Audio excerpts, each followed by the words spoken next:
Cool Spot is an unlikely game that uses a soft drink mascot as the lead character to simultaneously sell you a video game and sell you a can of 7-Up. Yet, behind the corporate greed lies one of the best 16-bit platformers with a character so cool it simply demands to be played.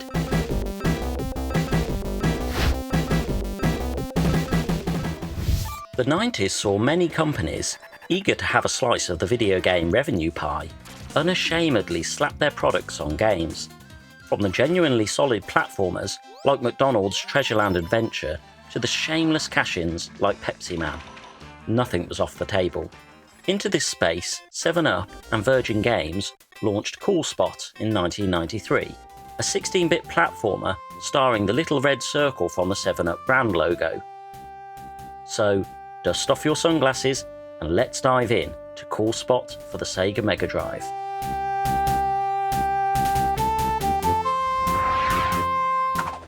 Cool Spot released across all of the major systems at the time, including SNES, Master System, Game Gear, and Game Boy. The game was programmed by Dave Perry, who was somewhat of a hero of mine as a kid for his work on the Earthworm Jim series and Disney's Aladdin, and you can see a lot of influences from Cool Spot in those later games. Something I learnt whilst producing this video fascinated me. Due to Europe already having a 7-Up mascot, Fido Dido, all references to the drink were removed from the European versions of the game and replaced with branding for Virgin Games, the developer. So, the 7-Up bottle on the title screen was changed to a clear bottle containing an SOS note. The letters you collect in the bonus stages that spell Uncola were replaced with letters that spell Virgin, and some of the collectibles in the game were changed from 7-Up branding to the Virgin V logo. This is the version of the game I played as a youngster, so finding this out has kind of blown my mind. The footage I've captured in this video is from the US edition of the game, as I consider that to be the true version. I really can't convey just how cool of a character Spot was to a kid in the 90s. Back then, all of the icons wore sunglasses for that edgy look, so seeing a video game mascot donning a pair of shades, strutting about the levels and shooting things was like a sugar rush for the eyes. The game doesn't really have much of a story, you're just out to save the other Spots, who have been trapped in cages across the levels of the game. In order to do so, you must collect a certain amount of core points, 30 on easy, 60 on normal, and 90 on hard mode, which will allow the caged Spot to be rescued. The core points are hidden throughout the levels in every nook and cranny, sometimes even behind the foreground scenery, so finding them all really is a challenge. Collecting a set amount of points unlocks a bonus level at the end of each stage. This puts Spot into a bottle of 7-Up and challenges the player to bounce on bubbles, whilst avoiding obstacles, to reach a letter at the top of the screen. Finishing all 6 bonus stages and collecting all of the letters spells out Uncola, a slogan used by 7-Up to poke fun at Coca-Cola and Pepsi. The letters act as continues, allowing you to restart a stage if you lose all of your lives. One of the small details in the design that I really like is the health meter. As you take hits, the image of Spot in the HUD begins to peel away from the background, until finally dropping off the screen when you lose a life. Kind of a friendlier version of the Doom Guy's iconic status bar.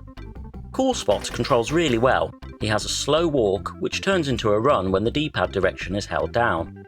His jump allows for control in the air, so you can really be quite accurate when platforming. As a sprite, Spot just has a really nice weight to him. For instance, there are bubbles in some of the stages which act as a double jump, which you can chain together to reach higher places. These have the potential to be extremely frustrating, as missing one can stop your progress or make you lose a life, but the control of Spot in the air and the jolly sound effect make them just the right level of challenge and fun combined.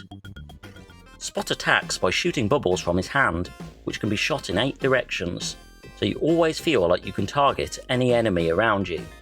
A lot of enemies take several hits to destroy, so the multi-directional aiming is very useful for chipping away at them on the edge of the screen. One of Cool Spot's best features is the level design. You don't get the usual ice level, jungle level, lava level here. It could have been tempting for a soft drink mascot game, with no prior lore, to have stages set in a supermarket, a house, or a bottling factory. Instead, we go straight from Spot surfing on the title screen to the beach. We can even see the bottle he was surfing on at the start of the level. We continue with the nautical theme by exploring the docks. Next, Spot finds himself in the walls of a toy shop, battling mice and avoiding nails and mouse traps. We then get to travel through a couple of levels within the toy shop itself, complete with paddling pools, fire engines and toy robots. Another standout level sees Spot platforming whilst riding a moving toy train. The stages are fairly large zones and somewhat non-linear, in the sense that you can often choose your path and even return all the way to the start of a stage when hunting for cool points. In an era of left to right progression, this was quite a fun change of pace. And speaking of pace, Cool Spot has a timer in each level which counts down as you play. If it reaches 0, you lose a life and return to the nearest checkpoint. When I started my playthrough for this video, I wondered about the point of including the timer, as I struggled to see it catching you out in the first few levels. However, as I progressed through the game, and it became tougher to find enough core points to access the bonus stage, the time limit became one of the most challenging aspects of the game. The music was created by prolific 16-bit composer Tommy Tellerico, and is a real highlight of Cool Spot. For the most part, the soundtrack consists of jaunty, laid-back tracks that gel with Spot's chilled-out nature. Then they ramp up when things get serious, such as the bonus stages and Radical Rails level.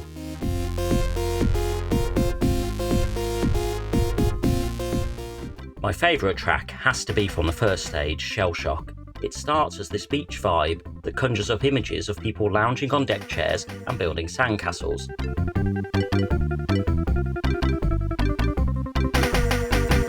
Then it suddenly shifts to a breakdown section in double time that would sound right at home at a football match.